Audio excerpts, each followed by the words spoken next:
This is Beach Talk Radio. Good morning, Mr. and Mrs. America, and all ships at sea. This is your captain speaking, Mean Gene. Mean Gene. The following will be a test of the ship's whistle, the sonar alarm, the cable alarm, and the atomic attack alarm. Hello, America, and welcome to the #1 radio station in all of Fort Myers Beach. Beach Talk Radio. Here are your hosts, Kim and Ed Wright. And a good morning, everybody, and welcome to Sunday Brunch with the Mayor, live from Wahoo Willie's. I got a chance. I do have a new intro. I just haven't had a chance to put it over. Come on in, folks. We have breakfast. Breakfast is delicious here. Don't you like how he's saying we? Yeah, welcome to Wahoo Willie's. Yeah. I've owned it now for about a year. We should have talked because the matchy thing is Doesn't look good. You never wear a black tank top, so. But I really do love these. Oh, thank you so much. I do love these black tank tops. That? Nobody.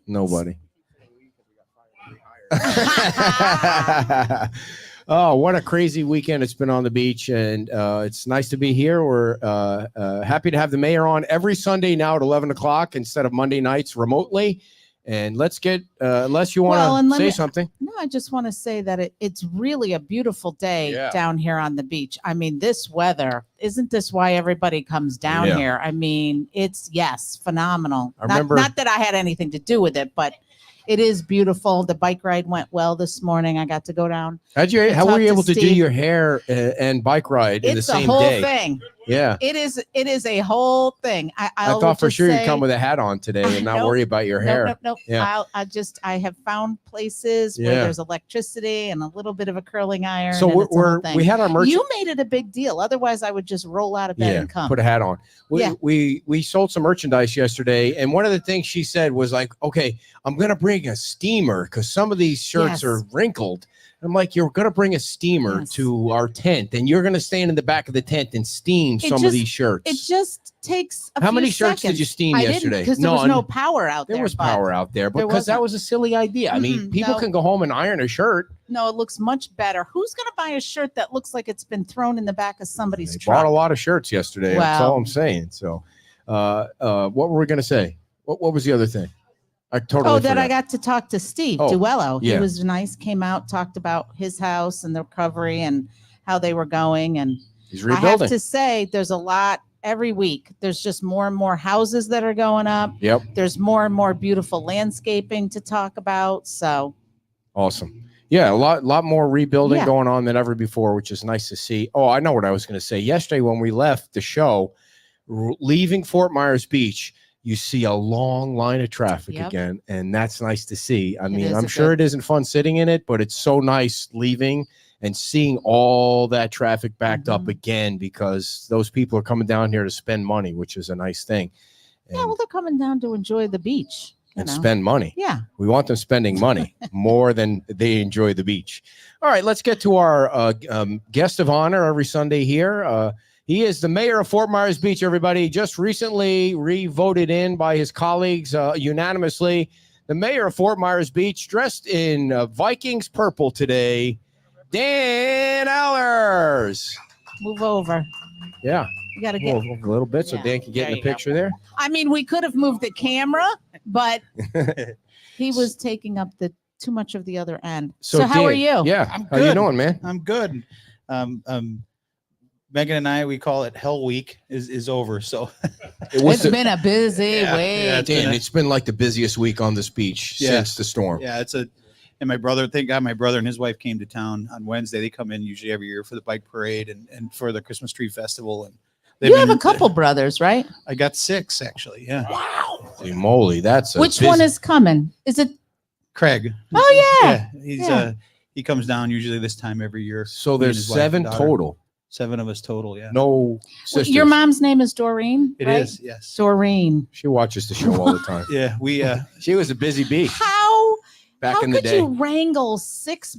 Well, so is it blended? Yeah, so we've been together since, I don't even know, probably my mom will probably chime in, but since I think I was 5 years old, and of the, in the order I'm third oldest. So Wow. we actually have 3 stepbrothers, 1 half brother, and then my brother Craig and Kevin are. They're all family though. So- She still had to wrangle them all in.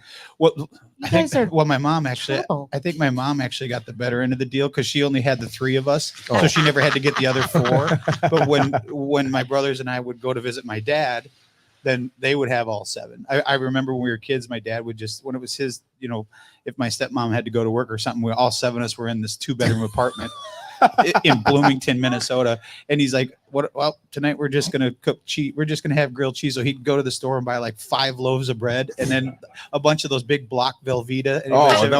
That's the best and cheese. he would just make grilled cheese until we all fall over with our belly aches. So I know the chili contest was the other night. We're going to get to it. Last but night. I have Last to night, yeah. last night. I have to say Velveeta cheese with chili. Now there is a winning That's some good combination. cheese. right Velveeta there. cheese is, I could eat a Although whole we have a stick of hookup with- Velveeta cheese, but I wouldn't crap I for a know. week. I know. yeah, it's But not. It's probably it's- not the. Have you ever had the Velveeta macaroni and cheese? Mm-hmm. It's been a while. It's been a while, but it's that's good too. It's good. So good. last night, you had the chili contest. You Yeah. were the 2-time defending champion of the chili. Was it 2 times in a row? No, so technically, we tied with Reed from SOB one year, and then the next year we won, I see. and then this year we took second. Second place. So you Because lost. because we ran out of chili. Second place I'm is using really the same excuse that Scott Allen used when they didn't win the year that we won. He's like, we ran out of chili. Do you think the winner had some sort of weird advantage or any kind of Because they advantage had more there? chili? Well, I think they were one of the only ones. But if you would have saw the size of the vat that they made of chili, it was 25 gallons. I made 5. Wow. So No, wait. They must have had some left over if you ran out. It had to be some in the between. pot was as tall as your table, and there was Wow. probably, I'd say maybe half of it was left. So they probably went through did 12 you have gallons. to award the green jacket to Scott last night? No, Because if it didn't fit you, it's not fitting him. Oh no, I don't even think it fit Kevin Clark. I mean it's a small jacket. I was able to get it on, but I'm surprised I didn't rip it. Well, actually, I think we have pictures of that. It from was a couple one of the years things ago. on my honey-do list in Hell Week that I didn't get done. I was supposed to pick it up from the dry cleaner yesterday, and So you put it on him all nasty and smelly. no, Or you didn't it's have still it. at the dry cleaner. Yeah. So they haven't even technically been awarded the jacket. So So really, second place is first loser. That's what happens. It is. I will gladly wear that with honor. This is the first year that they had cash prizes. I think it was 1,000 for first, 500 for second. I don't remember what it was for 300 or 200 or something like that for third. So there was a lot of big guns out there. They had 13 chilies out there. Wow. So Who were some of the other people that were? Did the firemen do one? No, they didn't do one. Mike Bannock, they did. Yeah. They did one. Rude Shrimp was there. Jorge. Jorge had one. Parrot Key was there. Andy and Frankie did one. Nice. How did that? I'm hearing laughing from the crowd. How did they do? Do you know? Well, poor Frankie. His wife got actually in a car accident the night before, so we Oh, didn't wow. expect him. Oh, She was okay. She was there last night, but it wrecked her car pretty good. So she's fine. But so he still brought out. It was like I didn't get a chance to taste it, but it was kind of an infused Indian kind of curry type. no. So something different. I told him he's going to be going home with a lot of leftovers. He didn't listen to me, but I think he hauled home So just as there- much as he brought down. There were 13 tables with chili, and the 14th table was filled with Tums and Pepto-Bismol, right? I mean, that's a lot of chili. There was a lot of chili there. I mean, I made the same 5 gallons every single year, and we've ran out, but it's usually right at the end because people come back for seconds and thirds. We were out in probably an hour and a half. The last 2 hours we were just trying to bribe people with eggnog. Was it spiked? Was it eggnog? that just that many people showed up, or were Yeah, you I mean, it was. that's phenomenal. Yeah, they had a really good turnout. We did have some people that came back for seconds and thirds and stuff, but they were making a there was meal like out 2 of it. waves. It was right away at 4:30. People were standing at the table like, it's 4:31. Where's my chili? So we were I mean, it was nonstop. Bruiser was with me. He helps me every year. And so we were going through chilies faster and then there was a second wave that came in and all we had to offer him was eggnog. Apparently, running out of food was a thing yesterday on Fort Myers Beach. There was a lot of hungry people. I've heard some rumors. Yeah. Yeah. So one of the things that happened yesterday was somebody sent us a picture of an upside down sign. Did you see that? I did. There's actually 2 of them. The other one, somebody was telling us before the show that there was a second one. Now 2 seems Andy, I was just talking to Andy. He said, I think we've got a Prankster? prankster on our hands. Yeah, okay. Because when you're And maybe it's that elf on the shelf. And the town employees are not putting the signs. No, we up. have a It's a vendor contractor that's doing that, so yes. people know that. And it was Estero and Mango, where Estero was flipped upside down.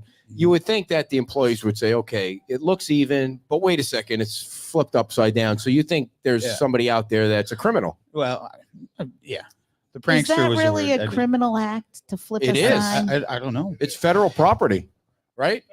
It's state property. You Federal? shouldn't be doing that, right? Well, So Well, you're I allowed. think the Are you allowed sheriff's to shoot the department person has- if you see him doing Oh it the my next time? Lord.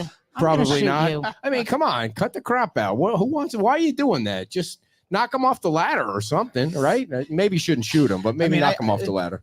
One you could see maybe. I mean, Two is Two seems. The other one he said is at Avenue C. So where's Avenue C in comparison to Mango Street?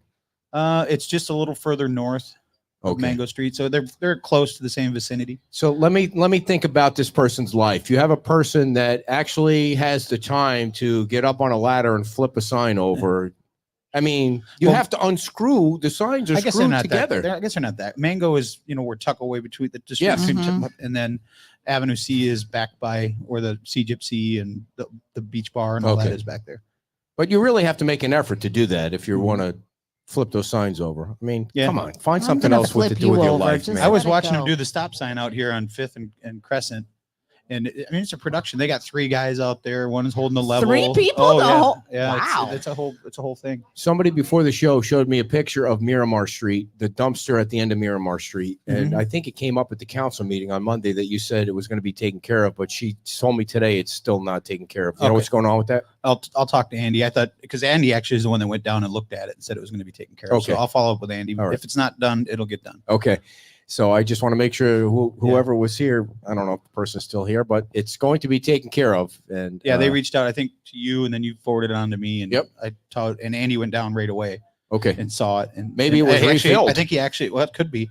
Who knows? There's people dumping stuff everywhere. Dan, I don't mean to. Go ahead. Ask Well, the question. no, I was just going to say, and we were talking about it a little bit earlier. How's it going with getting the notices out and getting people to clean up their properties? Because on the bike ride today, I was, it looks so good out there, and there's a few, and they really stand out now because so many other people have done a really good job of getting their property in order. And I understand, you're going to grant grace to those who are having an insurance problem, but some of them look rough. Yeah, there's some of them, and Just a few. that haven't gotten back to us at all. They're just ghosting us, and those are the ones that I think are going to be high on the priority list. But yeah, you see, I think just people starting to talk about it, and neighbors talking about it, Beach Talk Radio talking about it. We're talking about it. I think that's going a long way for people to say, well, we better. And I think all the good positive news that comes out, and people see people on the beach, and they, we're coming back, and it's getting busy, and like, oh, maybe we should get down there and take care of our property. So. After Christmas is usually when you really see that influx of people that come down. So it'll be interesting to see how many actually come down and continue to clean up their properties. Well, you're But- certainly seeing an influx of people because, we Yesterday were saying was going off the insane. bridge, it was Yeah, crazy. I was with my brother yesterday, and we were stuck in the traffic coming on, and it wasn't very far. It wasn't even to like the bowling alley. It was moving. It wasn't dead stop. And he's like, God, this traffic's horrible. I'd rather drive through Atlanta. I said, you've evidently never driven through Atlanta in the middle of the day. It's a parking lot. Yeah. So on that topic that Kim brought up, what's the latest on this piece of property in Times Square, this corner property? Are they going to clean that up, or are you guys going to have to get more aggressive on that corner property? Well, we haven't heard anything about cleaning it up. We were told that they're working on putting up a chain link fence around it to at least make it secure, but we have not heard anything about them cleaning it up. Okay, when you say you heard about them putting up a chain link fence, why don't they just go out there and put up a chain link fence instead of talking about it? I mean, it is really one of the most dangerous pieces of property on the island now. I agree, and I've said it before on your show and in public forums that we've worked so hard. Everybody, homeowners, business owners, you guys, the council, staff, everybody's worked so hard. The county, we're one headline away from unwinding a lot of that, and we certainly don't want to do it. So. When we're pushing people to get their properties, especially that one cleaned up, it's for good reason. It's. I mean, again, if I own the property, I'd certainly want to protect my asset. Yep. And so we're working on them. And the thing too is that with New Year's Eve, the fireworks are back, and Yes. the fireworks are going to be right I think somewhere right off the edge, off the on pier. a barge, right off the end of the pier. On a barge. So people are going to be close. They might not be climbing up on that property, but they're going to be on the beach watching the fireworks, which is close to that property. So hopefully they can take getting care of it. some light down there too. Yeah, I was going to help. I was planning on talking to Andy this week to see if we can go out and rent some, the temporary lights. At least now that we're out of turtle season, we can get some lights out there, and at least just illuminate that corner and into Times Square, because it is really dark. And on the topic of the lights, let's finish the lights, because I know there was a meeting last week, Estero Boulevard and FPL and the county. There was a whole circle of things going on with the money. What's the latest, and when is the light project going to start? Yeah, so they had sent us a contract. The county did, after they received the contract from FDEM, and we could understand how they interpreted it the way that they did with reimbursement. So I went to the BOCC meeting on Tuesday and asked them to table it for a little bit until we could get the answers from them, because their staff had not gotten an answer as to clarification on the FDEM's contract for the grant. Because in one part of their agreement, it says it's a one-time lump sum grant. Right. And then later on in the agreement, it talked about, they didn't use the word reimbursement, but it was implying reimbursement. So then the contract that we got from the county was very heavily worded as reimbursement. So that would have initially caused the town to have to come up with almost $2 million to front the first part of the project, and then get reimbursed, and then carry that essentially almost $2 million for over the year it's going to take to do the lighting project. Well, the town's not in a position to do that. We didn't budget for it. So I went and asked them if they would table it. Well, they didn't table it, but what they did say and what they did vote is that they would, worst case scenario, they would front the money so that the town didn't have to do it. And then we had a meeting on Thursday with FDEM, and they did clarify that it is a one-time grant. So the money will go directly to because the county is actually just a pass-through. Right. They weren't even really involved in it, but for some reason the money's going through them. I don't know if it's because Estero Boulevard's their road and that's what they felt was the best way. So essentially the money will go to the county. The county will front the money to start the project, and then we have to send them through like any agreement. We got to show them progress and show that we're doing. And, this was a sole source thing that went through FPL directly, because they're the ones that provide the lighting. So they're going to get the contract. The county's going to redline the contract where they feel they need to get some more, the clarification. They're going to send it back to FDEM. They'll redo it, send it back down to the county to get the signature. Once they get the contract back, the money then goes into their account. But we've already signed the contract with FPL, so they're working on getting the parts that they need to come in. It's so dark. It's so dark. Any idea when something might start? No, I'm hoping to get. Originally, we thought back in September, in October, when we got the grant award letter, just like the county did, we thought we should be able to get started by November.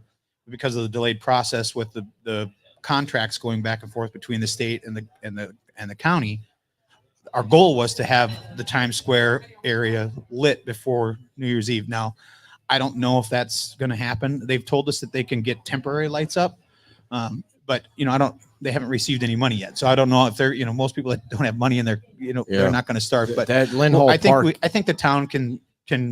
We should look into renting some the lights. Lindholm Park is so dark at night, and it gets dark early now too. It's like, doesn't the county have an employee that can walk around and see how dark and dangerous it is? Like just getting up on a sidewalk is. I had a conversation with Commissioner Hammond at the Margaritaville ribbon cutting, and he was talking about trying to do something to get some lights in Lindholm Park. Yeah, he's really been a cheerleader for the island as of late, with the pier and the bathrooms.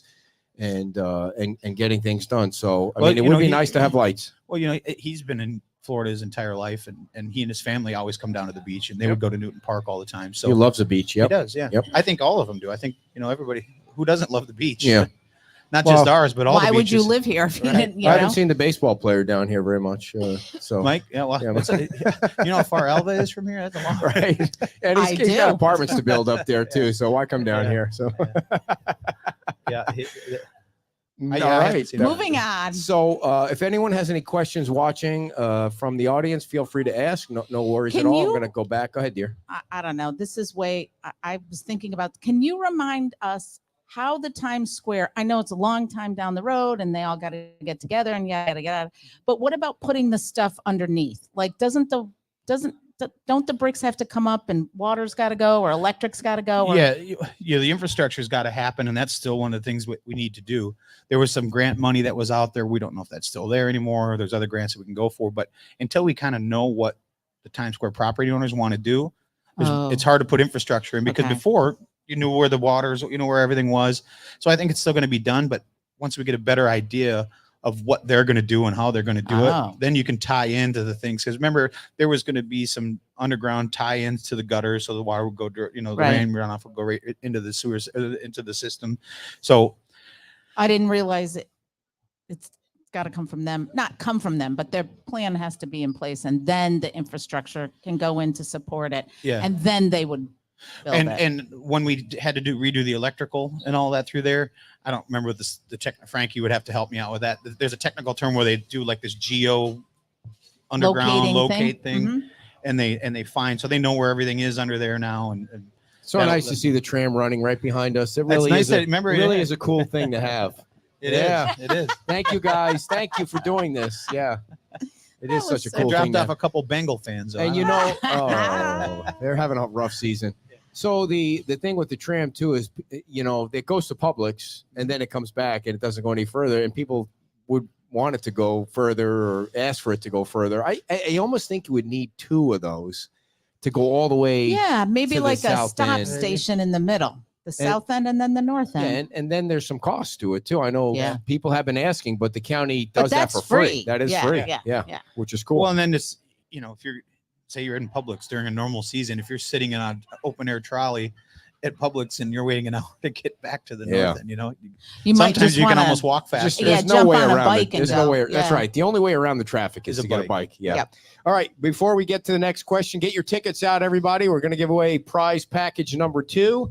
And for those folks that are watching, I did not tell you what's going on. We have a beach towel, a license plate, T-shirt, coffee mug, a koozie and a hat from Wahoo Willie's. 516-388. 516-388 is the second winner. So come on down and get your prize. 38. Here you go. 388. In case somebody over there didn't hear it. 388 if you're still here.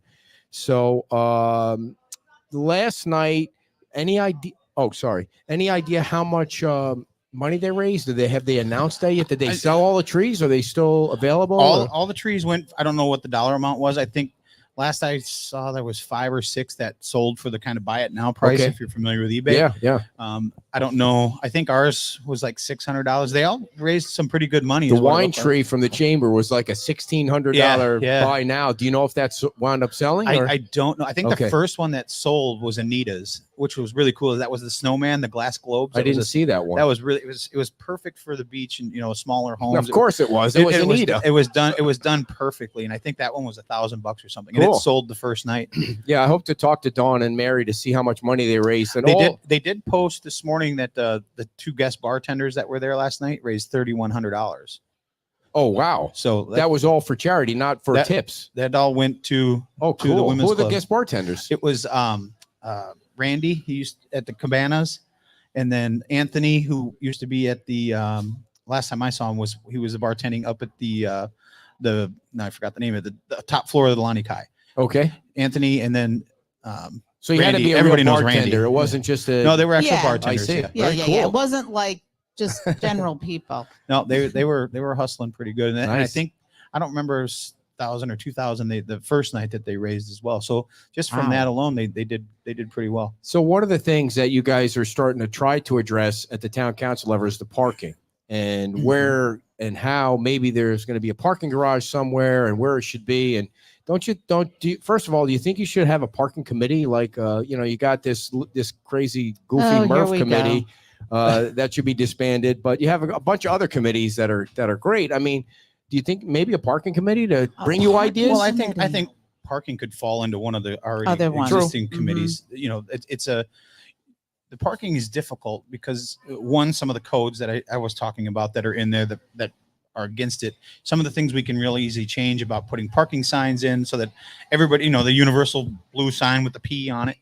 And then you could even have that where it tells you how many spaces are available. So you're not having people The just app- drive around. an app. Or even you see them. Have you ever been to like the Fort Lauderdale airport when you pull into a parking garage? Oh, It it'll say. tells you how many Mhm. spaces are available and that kind of stuff. They, the biggest problem is trying to find a piece of property big enough Space. for, there's not very many of them. And, there's not very many, there's not a lot of property. And like, for instance, the part that Bill was talking about, I thought was a good spot too, because we have the town has a right of way in there, but there's a private landowner on the one side. Do they want to kind of, that would be a good spot because you could come off the bridge, never touch Estero Boulevard, pull into a parking structure. And then when you exit, you can get on 3rd Street onto 5th Right. and never have to touch Estero Boulevard. But we're at the early stages. You got to reach out, find out if the person's even interested in doing something. Then you got Yucatan on one side, and then you've got Right. There's a lot of different things that you'd have to work through. You've got all this big parking back here. Could this work for a parking garage? But again, you've got a couple different landowners that you got to get in to see if they want to do it. And then someone's got to build it. I mean, it's not Got to cheap. build it, yeah. And then there's land, over the Mhm. bridge that would work really well. But I think Christy Hennessy said it was like $9 million they were asking for that just over the bridge behind. We'll behind the have marina. some folks here sitting over there with the Santa hat. Write the check. Hey, Santa. Yeah, just Write the build $9 million check for the parking garage. It seems like a lot of money for that. Doesn't It does seem. You got. Well- I don't know what it costs to build a parking garage. I've heard numbers and what it would cost per stall, but I mean, it'll take a It's long a time lot. to get $9 million It's a lot. back. Okay, Santa's helper's here. He's going to ask for that for Christmas. Well, the other thing too is, there's always I've heard the debate back and forth. Do you want it to be a biking, walking area? So do you really want to encourage more traffic coming over, or do you want to have it back there and then the traffic that's backed up there? It's a tough thing because you only have so many lanes on this bridge. Well, we had before the storm, we had talked about it a couple years back, and then obviously COVID came and so many other things came and a lot of things got put on the back burner. But I was talking about it when I first got on council. We want this to be a biking community, but yet we're not promoting it. And what I mean by that is, every year you'd see on the other side of the bridge, you'd see bikes tied up to the bridge. Why can't we put bike racks in a watering station? And, so if someone does come, they've got a nice place they can lock their bike up. They'll walk over the bridge. And then on this side of the bridge, we were talking before they started building Margaritaville, we were talking about when the town had that piece of property that used to be the chamber that sat there. Could we put something in there that's bike racks and like the one that's here in Bayside Park, the watering, you can put your water. I love fill that. It's awesome. So if That we can get and some add of those, a little sunscreen station. Sure. If we could add some, Newton Park, I think that's things that we want to incorporate as we're starting to build back along the boulevard is get some watering stations, get some more bike locks out there. Because people, I think we have them at the beach accesses, but I think if you have them on Estero where People can see it. Yeah. they'll park their bike and walk out to the beach. Kim wants to know, why do council members pretend like they aren't allowed to change the current codes that they put in place at some point in time? Not me, Kim, a different Kim. Kim Wise wants to know that. You can change the We code. can change if them you- anytime we want. With a if you have majority enough vote, you votes. can change anything you want. And I think we've changed quite a few over the last 6 months, to allow people to build back things that they haven't Yes. had before. Like the cottages. Yeah, It was the and first before one. the storm, staff was going through trying to find some of the what is the word I'm trying to get? Things that are out of line now in the code, the land development code, that just don't line up with the needs before the storm. Now there's so many things inside there that we really have to go through, but it's Kind of non-conforming stuff. that kind of, yeah. I mean, Yeah. I always use the example, the non-conforming little cottage lots on the north of Mhm. Estero. Before they couldn't build back even what they had.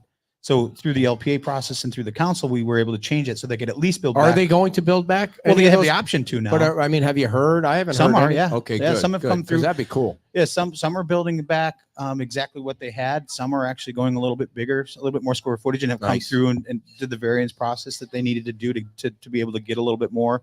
One, they were looking at getting some enclosed space underneath, so we made some changes to allow storage to have underneath. It'll stay open, but they could have a little storage. area. Why aren't there more bike racks in Times Square? I mean, if you had a long row of bike racks in Times Square, I mean, that would totally encourage people to bike more. Well, you're not supposed to bike in Times Square. Remember that you're. Oh, please. Yeah. Whoever paid attention to that rule? They had giant signs Well, everywhere. I Now you them should at be the able to beginning because and there's the no end. business in there. well, the Yeah. other thing too is, are you talking about So people who are Put already on the him in island Terry riding their Prasad's bike. lot. He shouldn't be allowed to park cars there. So why not put a freaking bike rack right in front of his illegal Okay. parking lot? Are you talking about people that are on the island riding their bike, or people coming Yes, over? and yes. Why well, not? then maybe more bike rack rentals. maybe the county should have a bike rack well, in and their bike free rentals. Rent a bike, Dude, bike over. We've got some over here. It's not a high priority, but I'd like to see them painted more of a beachy color so they really stick out. Yeah, I agree. I mean, those are nice. They're gray, but even with, we talked about when we were working on Bayside Park, we've got those nice garbage cans that you see that have the make them stick out, paint them so that they stick out. People know exactly what they are. And the logo colors for the town are they are very nice. They pop. And if you've seen these I mean, they're nice. They got to recycle and the trash. And they're really very nice. Yeah. Yep. Where are we going next? Let's pull another ticket out real quick, dear. Give another prize package away. No, not at all. You're doing crazy, goofy radio games. Get your tickets out, people. How come I don't get to draw the ticket? Why do you? Let's do that. Oh, stop. Am I going to need a tetanus shot now? He's got a sense of humor, too. I don't know if you want to take a drink of your water. 516-362. 516-362. Why not? 362 over here. Anybody? Somebody? We have a winner over here. 362. For those of you that are watching at home, we put together 5 prize packages that have a beach towel, a license plate, a pier license plate, a hat, a koozie, T-shirts. So I have a suggestion for you. Yes, please. I mean, you guys are doing. You've got such nice wide variety of. I'm a guy that likes like a quarter zip pullover. Not the full zip, but a quarter zip pullover. And even I think you could really do well if you did like a rain jacket. There's so many fishermen down here. And when you're out in the boat, it'd be nice to have something that would work to help keep you dry. Just a thought. So many people have asked about the 3/4 zip. And we do have a rain jacket. Oh, you do? I've worn it a couple of times on my bike. It's bright yellow, of course. And, it's a windbreaker rain jacket with a hood, and every time I come in with it, people love it. But I love you guys, but you're never going to see me in your bright yellow. I guess the only benefit to that is if you're in trouble, they can find you in that bright yellow. But I would like to go with the like the Swiss emergency color blue, because that blue is really, really, really pretty. Peter was wearing something like he had a hoodie on it, a long sleeve with a hoodie on it. So, but there's only so much product you can manage, though. I mean, we did those teal clock shirts. You need a bigger truck. Yeah, and I know I have a baby truck. We did those teal clock shirts, and they sold out in like 2 hours last week. I mean, people, there are many things on the beach that people love, but the pier and the clock are just home runs, no matter what you do with those iconic features on this beach. What's been your biggest dud? Beach towels. Towels. Yeah. Really? Yeah, they didn't come out. The quality wasn't great, and have you seen the great towels Anita has in her? So she had them at their picture, the island, and it's just really nice. Yeah, no, she always has nice stuff. I don't know. And the Resilient FMB Resilient, they had some. They had some. The thing with our towels is they're more decorative. They're because they've got a lot of. It was a they're bad really idea. Really pretty, and they have a lot of color on them, but they're not the most absorbent thing.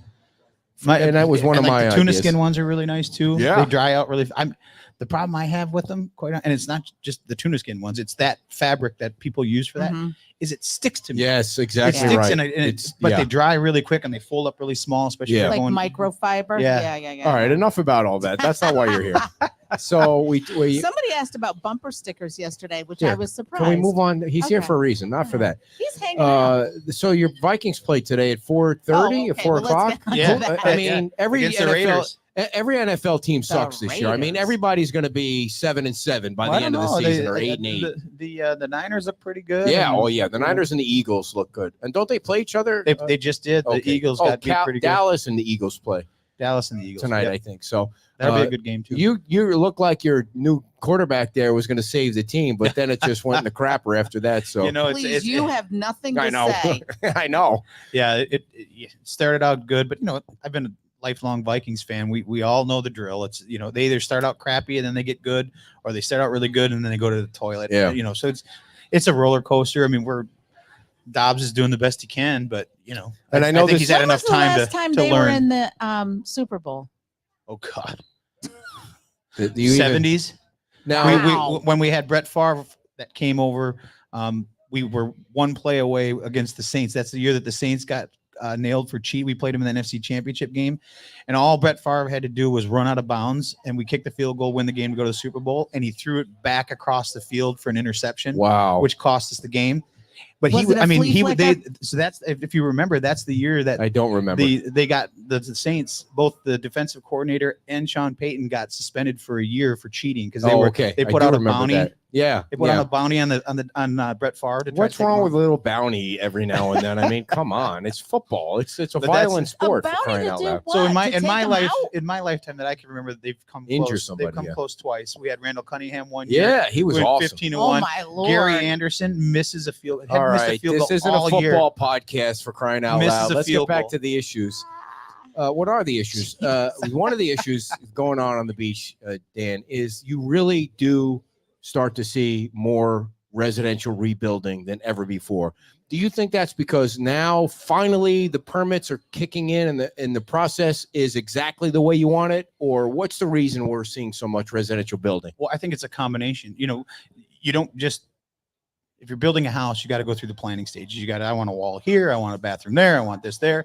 And I think a lot of that's been going on over the last 6, 7, 8 months. And now you're seeing those get into permitting and you're starting to see them come out of permitting and they're actually starting to put foundations in. So I think it's a combination of all. You had the cleanup, and while the cleanup's running, some people were putting through that didn't have to wait for insurance or other reasons. They were going through the design process, coming through to figure out what they can and can't do with the staff, and then they're submitting the permits, and then now they're getting their permits back. So I think it's a combination of all of it while you're seeing it. But now that all the debris is away, it's really easy to see when things are being built. It's really easy to see the progress. And if you, which you guys have done, you get off of Estero Boulevard and start going down the side streets, you realize how much stuff is really going on. Yeah. That you can't see from Estero Boulevard. Yeah, I went down one street and there was 2 lots and they both had construction going on today. And they were big homes, they were lifted up, and it's nice. And it's so nice to watch Debbie Hotka's house being built right in Estero Boulevard, right in front of our eyes. We see every weekend. You see, I hope she's got a camera going like that. Yeah. So I hope someone's doing it too. I'd love to see a time lapse. Yeah. Where it starts and then it would have been really neat to see a time lapse from the storm. We were talking about trying to fly the drone, but things get so busy. Every day, just fly the drone, and after a year, do a time lapse of what it looked like. But what do you think? Even going up in a helicopter and you got one of those? No, but I had a great time going. I mean, a great time. There you go. Oh, there you go. You're gonna have to sell a few more shirts. You need a helicopter. What did she say? I wasn't listening. What did she say? Radio helicopter. Beach Talk Radio helicopter. Are you kidding me? I got a quote on that billboard. Have you ever seen that billboard coming over the first? You come over. Before you come over the bridge, there's a billboard over there. I thought maybe we'll do a little, because we did a billboard advertisement for our gym once. It was $500 a month, which was fine. It was out on 82 because we live in Gateway. And so I got a quote from, it's like $3,000 a month to do that billboard over there. I was like, oh, sorry, where's the Dinky podcast? It's never going to happen. When does the yellow go up? Never. That's what we should do, just all yellow, nothing else. So no, Dawn, the tram is owned by the county. It's not a town tram. It's a Lee County tram, just so you know that. Answer to that. No, I know we've already talked about it, but I want to go back to the lighting thing, because I've seen a lot of comments about the lighting, and people are saying turtle lights. When are we going to get public safety lights? What turtle lights? Those lights are not just turtle lights. Anybody that's listened to me over the last 5 years and before that talking about it, I know lighting, and I know a lot about lighting, and amber lighting, I've said from the very beginning, is not the best lighting ever. No, it's just but it serves its purpose. So these lights. Wait, what purpose does it serve? It protects the turtles. It does. It protects which we're required to do. Right. So it's something that we have to do. So we had to find a solution that both protected the environment, but also met the safety requirements for FDOT. And these lights do it. We'll be the first island to have an entire FDOT approved and environmentally approved lighting system on the island. So it does have the 1 foot candle minimum that you need to illuminate the road. When people see, I've seen the photometric study, so I can see what it's, again, I'm not an amber fan, but I think when this is done, the amount of illumination you're going to have on Estero Boulevard. It'll be sidewalk to sidewalk. It's going to be But it'll be difference. red. It'll be red. Well, it's It'll yellow. be amber. It's yellow. Is it yellow? It's like That's an what amber orange. is. It's like an orangish yellow. I don't oranges. know. I've Do seen you really it out think it's west. gonna- Look at It's better than nothing. You see the lights that are at the Crescent Street light there? Yeah. Look at how bright that is. I mean, it's bright. It's amber. It but was too bright for But the they're gonna turtles, be right? Close No, enough no, together they so signed that off on it. you can see, and it's going to be They'll continuous. overlap. Yeah, there's overlap, and There's not going to be a dark spot and a light spot and a dark spot and a light spot. it'll be uniform 1 foot candle all the way across every street. I don't know. I think they should have just put reflectors on the ground, and that would have been fine. It would have protected the turtles, and it's something. But I don't know. I guess we'll have to see when it's all lit up, right? I mean, I would have loved to have RGB lights where you can change them. Yeah. So Right out when- of season, you can but Didn't go. we Didn't float. were told that the technology doesn't exist. Okay, This is America, after all. We've gone to the moon. I can go to Walmart and buy a strip for my car right now and change it any color I want. So All right. So, what is the biggest challenge the town council is facing right now, Dan? the biggest challenge, I would say, right now the biggest challenge is with our South End condo people. In my opinion, it's trying to get them back in their houses. CVS is going to be opening. Shortly after that, we'll have the 7-Eleven open, but that's why we asked to have a meeting with the condo associations as well as staff to find out where they're at, what the town can do, because we don't want to hold them up. If we're holding them up for some reason, I want to know why, and I know all my other council members want to know why, and what can we do to expedite that? Is it something that maybe the fire district is, because a lot of things, some of these were built in the 70s and 80s. Mhm. Dave did a great job of talking about it the other day and explaining in detail what some of the hiccups are. It's not just the town's part of the permitting. There's sprinkler systems. There's some that don't have drawings, that they need drawings. We had the same thing with Bay Oaks. We couldn't I remember. we couldn't get the sign off for safety reasons. We had to go out and get an engineered drawing to be able to submit so that the fire district knew they could sign off on something that was going to be safe. So there's a lot of those things that are going on. Is the town holding the condos up? I'm sure there's a couple that are having issues. I know I've gotten emails about, 4 or 5 different units within a condo. I've heard a lot of things, and I don't want to speak too much about it because I don't know exactly what every condo is going through, but I've seen instances where there's this much money that the building can spend because the 50% rule applies to the building, not to each individual unit. Right. And some condo owners are finding that they want to take, let's say they get $50,000 that they can spend to rehab their unit, are spending $200,000 because they want to renovate it. So that comes out of that pot. So I've heard some of that's going on. And there's so many different elements too. You got HOAs and you got people that are they deciding whether to rebuild or not rebuild. I mean, there's and now they're people getting are selling and buying and and as Dave said, many have gone through, if not all, have gone through their reserve funding to try to get back. Yeah, and now they have to do this for the state mandate, because of Surfside. Right. And we're certainly going to push to try to get them to get a year or two, hopefully 2. I'll be going to Tallahassee tomorrow, and that'll be one of the things I talked to them about. So why are you going back to Tallahassee? Well, we have had out again. that we're gonna meet with some people to ask for money, but they also asked if I would come up and speak at the Hurricane Resiliency Committee. I believe Holly Smith's going, and 2 other people will be up there to just kind of give a presentation of what we learned, where we're at, how our recovery is going, stuff like that. But we do. I think I'm meeting with Senator Martin, probably Representative Botana, some of our other delegation. We haven't got the full schedule yet, but I'll be up there tomorrow, Tuesday. Nice. What are some of the things that you think you've learned and that you'll be talking about tomorrow? I think the biggest thing that obviously communication, I say that all the time, but I was talking to a guy the other day, and he said something that really struck a chord in my head that I thought about, but I never really gave a lot of deep thought to it. A lot of people stayed because they didn't think they were going to be able to get back on the island. And 2 of the people, one which I served with on Bay Oaks committee, Borcab, she and her husband lost their lives because they were afraid they weren't going to be able to get back on the island after the storm. So I think if there's something that we can do with the state to try to, people just want to get back to their houses after the storm. There's got to be a way. If we that have was such a something like cluster at figuring out, not to blame anybody, because nobody knew there was no rule book. Well, there was no way to get. I mean, it took 3 passes of big plow trucks just to get to the south end of the island. So is there something that the state can have in place to help have the resources to be able to get people that want, we've got a parking lot sitting up there on Pine Ridge Road that could have easily been set up as a place for people to get in those big vehicles that we saw, drive them to the end of the street, and then they can get to their houses. Because no one should have to lose their life because they're afraid to get back to their house. Yeah. Well, and I think that happened Good point. not of the trouble of Ian, but before. It was before. It's what Right, happened in the past. We were just talking to That- somebody yeah. beforehand. Like Charlie the and- first storm where they said there was going to be storm surge, there wasn't. Well, so there's they that too. decided the second storm, well, they said there's going to be storm surge, so I'm going to stay. I Right. mean, And you never know. And everybody understands the process that, you got to make sure it's safe for people to come back on. If you got down power lines and things, Sure. I mean, you got to make sure it's safe, but how long does that take? The fire district is going to come in and they got to look at it.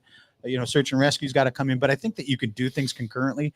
But I think we need not just a local plan that addresses that, but I think a state could really get in, help, and say, we're going to have the National Guard there ready to go to bring people to their houses because we know there was some looting happening. I think there was more looting than people actually willing to admit because you hear more about it now after the fact. Well, you guys know I stayed on the island for the storm, and I was out right after the storm, and there were people I didn't recognize that were obviously not from here. And, Wow. And they had to get here by boat. That was the only way. I mean, it's crazy. And they weren't coming over this bridge. I can tell you that. No, And they weren't doubt. coming over the South Bridge. So there's No. only one way they were getting here. Yeah, they were getting here by So boat. So I think that there's things that, can be done. Maybe we can work with the Coast Guard so the Coast Guard can patrol, get more boats out there if this ever happens. But I think it's not just Fort Myers Beach. It's all the barrier islands. If you get hit with a hurricane, again, no one should ever have to worry about, not getting back to their home and it costs them their life. Well, and it's not just this barrier island. As you were talking, there's barrier islands all over the state. And eventually, these storms go where they want to go. So someone's going to have this happen again. And it's good to have a plan in place. all right, we're going to pick another winner, everybody. Welcome to Wahoo Willie's. Thank you for coming. The breakfast here is delicious. Do I get to read it? Yeah, Dan is going to read the next winner, everybody. Go ahead, Dan. 516359. 359 is the last. All righty. She was the first one here. Waited it out. Very nice. Thank you, Candy. Those who got one left up there still? Yes, we have one nice. left, and we'll do that right at 12 o'clock. Okay. And so the margarita, we had two gigantic ribbon cuttings this week. I mean, We did. the beach school reopening and then Margaritaville opening after 9 years of pain and suffering and Tom and John and those guys, TPI, sticking it out. But what does the beach school reopening mean to the island in your opinion? Well, I've said it before. I don't think you have a community if you don't have a school. And that school has been around a long time. When you walk through and see all the names that have been in that concrete back to the 60s, and it's just interesting. So getting that back, the parents on that ad hoc committee, Vice Mayor Adderholt, the chamber, everybody that was involved to work hard behind the scenes to come to an agreement that everybody could live with and work with, I think was. Well, you guys were there. You saw it. Yeah, I mean, the kids got the fire trucks and the police escort, and I mean, it was really cool. That's and all the kids were just smiling. They're never going to forget that. It's to see all the Lee County sheriff's officers there and the fire department giving them an escort from Bay Oaks to the school was really cool. The muckety mucks had to take their bow, but make no mistake about it. If it wasn't for that ad hoc committee, they would have closed that school. And that group that stepped up and organized and brought everybody to the Lee County School board meetings. They saved that school. Mm-hmm. If it wasn't for that effort, there's no way that school would open this week. No way. I agree. I mean, they were the first. They were the tip of the spear. Yeah. And obviously they had full council support. They had full town support. Not just the town. I think they had other communities behind them as well. So, those school board meetings got pretty full a couple times, and then, then obviously the news picks up and it kind of goes from there. Yeah. As an elected official, I got to believe it was very difficult for them to say no. Yeah, and it was eventually, after time, it was a unanimous vote that they wanted to reopen the school because they saw the momentum. Yeah, there was just the history too. I mean, it's the fact that something that historic survived the storm. How do you not? Yeah. Now, I'll be honest with you. I think had that building not been a historic building, we would have been in a much tougher fight. Yeah, they were talking about the person that actually designed it or built that building, and it was because of the historic part of it and the way he built it was the reason it survived that storm. I mean, I don't remember. I don't know if it was Spicker or it was the school superintendent that was telling. I think the library and the church behind it helped too. Okay, yeah, the pretty water big buildings. Yeah, I mean that that breaks the waves down a little bit. Yeah, but you do see houses around, after the storm and that and they're small houses on the ground, and they withstood some. I mean, sometimes it whoever was what built was in those front of it. homes, Yeah, sometimes Yeah. it was what was. I mean, think about Margaritaville.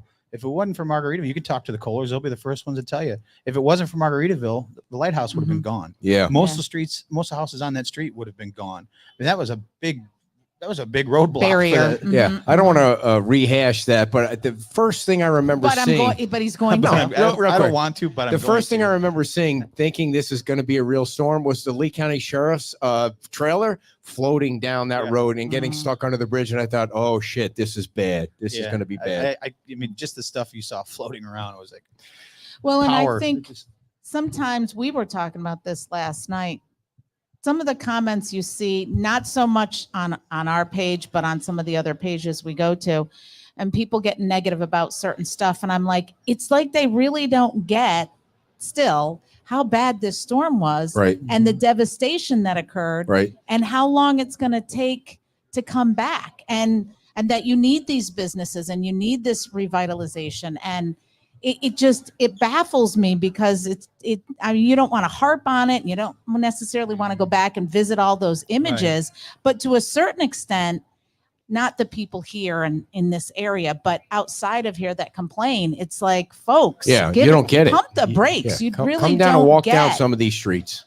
what a Category 5 storm has done to this barrier island and all of Lee County. So anyways, as that's we're my starting soapbox. to see, as people are starting to come back, they're stopping me on the street all the time or wherever you see them. And like, we haven't been back for 6 months.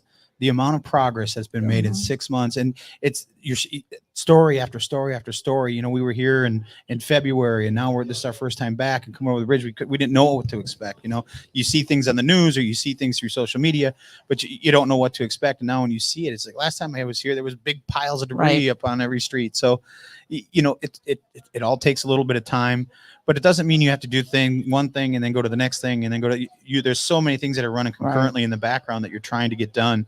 That if there's a will, there's a way. And I can tell you that between our residents and our businesses and our staff, there's a lot of will. Right.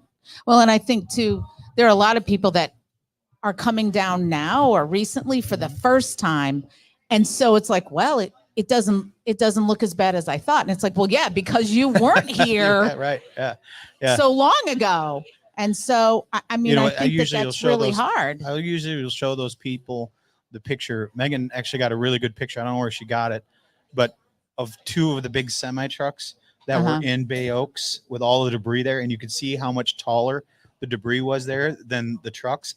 And that usually, if they were being negative or they did have, when they see that, it's like, because they can relate. I know how big a semi is. Right. And that semi looks like a Tonka truck in this pile of debris. So I think that really, you know, there are makes it some click. iconic issues that for me, the shrimp boats kind of all displaced. All sitting just, my brother and I were just talking about that yesterday. We were coming over the bridge. Like, hard to believe, you know, 10 months ago, there was all these houses that were here were gone, and it was nothing but the shrimp fleet was sitting on those properties. And now they're all back in the water, and it's just, you know, you still have that one boat that's sitting in the mangroves over there. That's a reminder that every time you go by, you see it, and it reminds you of just how much force it takes to move those things around. You know, the other thing that you hear is people saying stuff about, you know, the mom and pops. We want the mom and pops. We want the mom and pops. And I mean, yeah, I get it. But I don't know either I don't know if people understand how difficult it's going to be for a small business, a mom and pop business, to come back from this level of devastation. Have you talked to any smaller businesses? Do you know kind of what some of them are up to? You know, I've talked to a couple, and, you know, that rented space, they didn't own the land. Right. They rented space, and they were already paying pretty high rents before. What's it going to be now? And is it going to be enough business for them to survive at those rental rates? So, as much as, I mean, you could build anything you want, but if someone's got to pay $20,000 a month for a spot and buy their equipment, you know, and buy, well, not, I'm just saying, if it's a t-shirt shop or if it's a, you know, plus you got a guy that owns two retail outlet areas in the parking lot. Nazi owns the Mr. Tequila lot, and then now he owns the other lot, and he's not the Sea Grape lot, and he's not freaking friendly to the people that rent from. I mean, that's unfortunate because those are two prime spots where you could really get retail in there. I mean, I'm not saying anything out of turn. Vice Mayor Jim Adderholt said it when he was on the show about that guy's not, easy to work with, which, I mean, those are two great locations for retail on this island. Yeah, and I mean, I can't speak for him but I've spoken to several people that have rented in those two spots that he would just raise the rent so high that it wasn't feasible. They couldn't do it anymore. So, those are the things that I think, to your point, Kim, it's, people want to throw the darts at the town and say, these small businesses need to, I mean, we don't own any retail that we can give them affordable. Maybe that's something the town can do. Maybe not even retail though, services. I mean, you need services on the beach. Where do you get a haircut? Where do you get a haircut on the island? Can you get a haircut right now? Or I mean, I'll give it a shot if you want me to give it a shot. Medical stuff. I'm just saying, there used to be a barber, stuff, right? There used to be behind Hooters. Yeah, the dentist. Yep, there was one there, and then there was also one before they tore all the buildings down. It was right next to the pizza shop. I can't remember what the little pizza shop was there, but. So is tomorrow's thing in Jacksonville, or is that where you're going? Jacksonville, Tallahassee. I don't get out much. Is it going to be? Is it going to be streamed? Is it going to be streamed? They're. I'm sure it will be. They have a state Florida channel. Oh, good. We need to carry that if you're going to be a speaker. 3:30 to 5:30. And Holly Smith is speaking too. Yep, man. Yep. I just spoke to her this morning. She's on her way up today. I've not seen her. How was she doing? Yeah. Good. I mean, I've never seen someone with so much energy in my life. I know. She goes and goes and goes, and she's involved in so much. She's a true champion, not just for her island, but our island and all the barrier islands. And she's heavily involved. She's soon going to be the president of the Florida League of Cities. Oh, I didn't know that. She's second. So she's second. So they have the current president, and then they have a first successor and then a second successor. So she's second. So that person's term up, she'll be second in line. And then she just got that announcement when we were up in Tallahassee last time. So if a vote came up tomorrow to disband the Murph committee, how would you vote? Murph is a very important committee. Oh, come on, knock that off. They're all important. They're all important committees. I don't think you have to disband anything. Well, you just don't. I know. I just think that eventually, with government, nothing ever goes away. Like you create something to solve a problem, but then all of a sudden there are new problems that come up or something. Other than they're all advisory committees.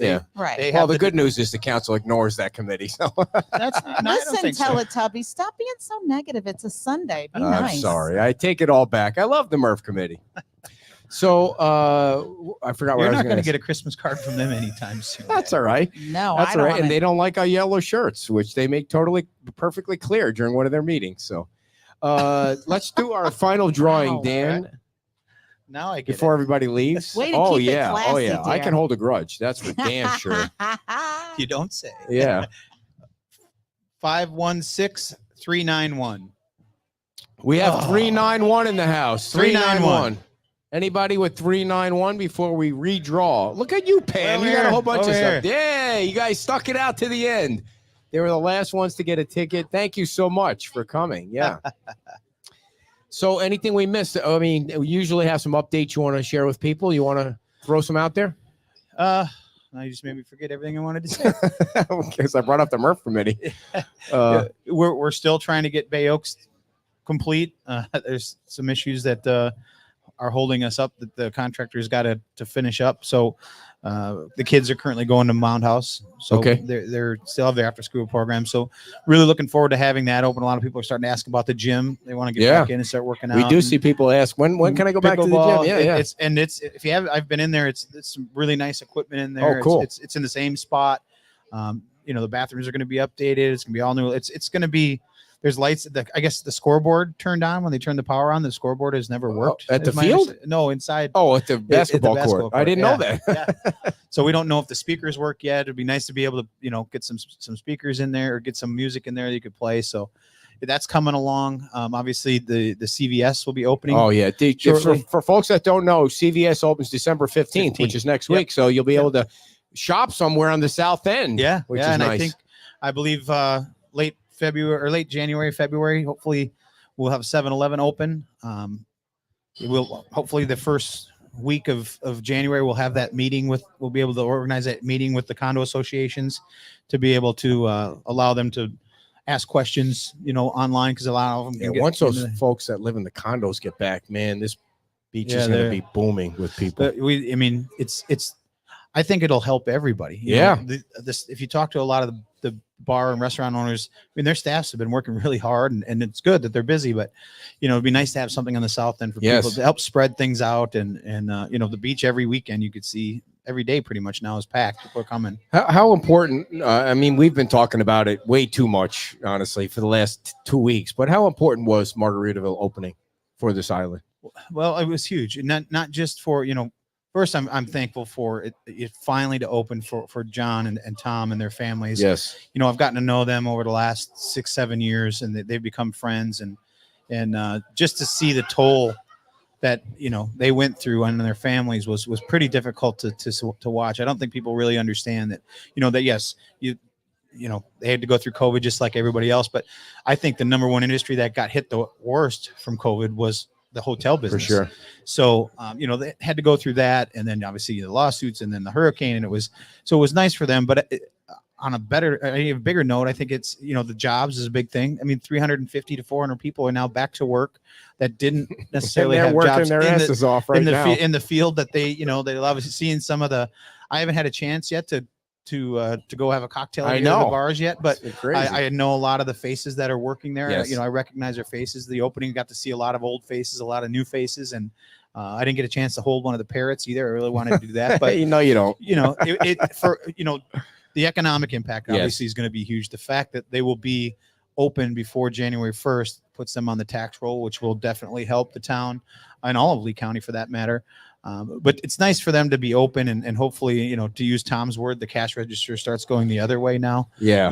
For the first time. For the first time in 9 years. From what I heard, they ran out of food yesterday, which is great. I think that's great. I mean, that means you're freaking busier than you thought you're going to be. Yeah. I mean, I think there's things that you can get away with on this beach.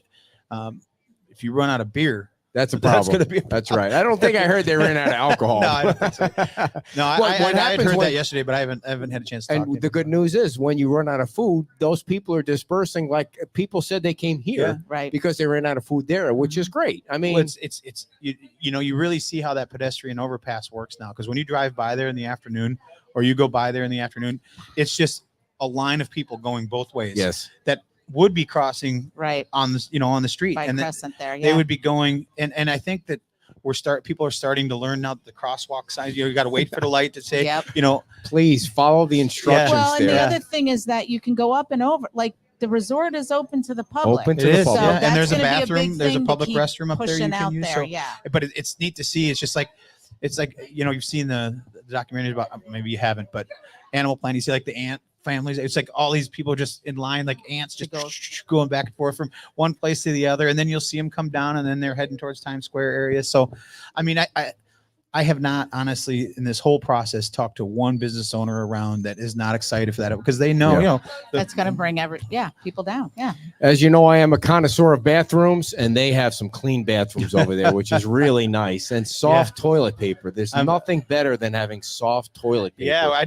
I know my brother actually took advantage of the Beach Talk Radio rate. They stayed there Friday night, and they had breakfast and they had a good time. But we haven't had a chance to stay there yet, but maybe one day we will. I'm really looking forward to the pool getting open. I think that's going to be really fun. It's going to even bring more people. People are loving the music. There's always music. I haven't been to I think it's called the La Di Da. That's on the backside. I haven't been able to get in there yet. I was going to try to do it at some point today, but we'll see how that goes.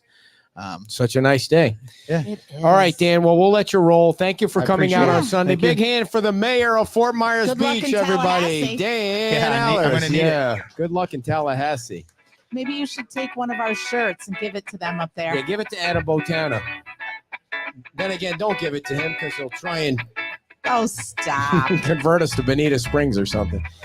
All right, before we get rolling, folks, I want to tell you about Blue Shift Cybersecurity. Our friend Greg Skasny runs Blue Shift Cybersecurity. Doesn't matter the size of your business, small business, big business. You could get hacked. The last thing you want to deal with when you run a business is getting hacked. Every size business, no matter how small, just give them a call and say, listen, I got 5 employees. I got 10 employees. I'm worried about my website going down. I'm worried about my business being interrupted, and I don't want that to happen. Well, you can give him a call. He's sitting in his trailer right now because he's just got his permit this week to build a new house, and that's not a lie. I wouldn't lie to you about that. He got his permit this week. He's building his house. on the island, but he's still in a trailer. And there's nothing like trailer life, trailer living, trailer life. But he has a phone, and his phone number is 305-767-3853. 305-767-3853. BlueShiftCyber.com is the website. Go on there right now and check it out before you call if you don't want to disturb him in his trailer. All right. Paul Sylvester is our guy, folks. Sylvester Companies is a licensed, bonded, and insured builder in Southwest Florida and Central Michigan. Michigan! Did Michigan make it to the Final Four or Ohio? I forget which one made it to the Final Four. I think it was Michigan and not Ohio. What happened to Florida State? Did they make it to the Final Four? I don't think so. Sylvester Companies. The website is sylvestercompaniesinc.com. And you can check them out on Facebook, because if you're not on Facebook, you're not running a successful business, people. Get on the Facebook or call Paul Sylvester. He's sitting in his car right now waiting for you to call him. And his phone number is 989-239-5538. That's 989-239-5538. Paul Sylvester and Sylvester Companies. All right, if you didn't know this, we have a 5K race coming up on the day before New Year's Day. So that would be New Year's Eve, which this year is a Sunday. And I checked the website out today because, you know, we have a website, we have a Facebook page because we're professional dinky podcasters. We're not just dinky podcasters. We're professional dinky podcasters. And we have 325 registered runners and walkers. And 100% of the money is going to the Fort Myers Beach Women's Club. That's right. There's no administrative cost. I'm not paying my wife to get her hair done. We're giving all the money to the Fort Myers Beach Women's Club. And you have a couple of weeks left to register. This could be the biggest 5K race we've ever done before. And we're going to give them a whopper of a check because they're going to build a new building. And that's coming up on the day before New Year's Day. So please get on and register. Even if you walk or even if you just want to donate, we'll get a free shirt because there's nothing better than a free shirt because free is better than not free. All right. Free is me. That's my wife's phrase because she shops at the Goodwill where it's almost free and it's very cheap. I don't know if you recognized her outfit today was from the Goodwill. And that's where all my Christmas gifts come from, by the way, the Goodwill. All right, everybody, we will see you. Where are we going to be this week? This week, we're going to be doing a video from the CVS because the CVS is opening on the 15th.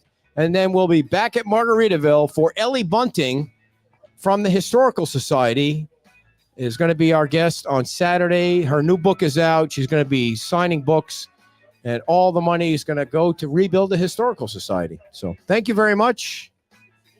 Are you going to say anything to your fans, or here she comes, everybody. She just sold another T-shirt. I sold two T-shirts. Thank you all for buying our merchandise. Yesterday was a record day at Margaritaville. More folks from Wisconsin. We love Wisconsin. Right in the middle of Wisconsin. I do have to say, Wisconsin, the picture yesterday was bigger than Wisconsin. Here's what I'm going to do. This is what I was thinking about. Can you wrap it up? The picture from yesterday, the picture from Wisconsin, the picture from the pub crawl, which was pretty big, and the race, and see which one's bigger. Next year's Wisconsin picture has to be bigger. I have an idea about Times Square that I'm going to talk to you about after the show. Oh, you're just going to tease people like that? You're not going to tell them because about I don't.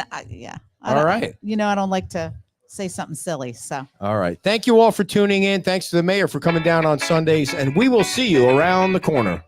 Bye-bye.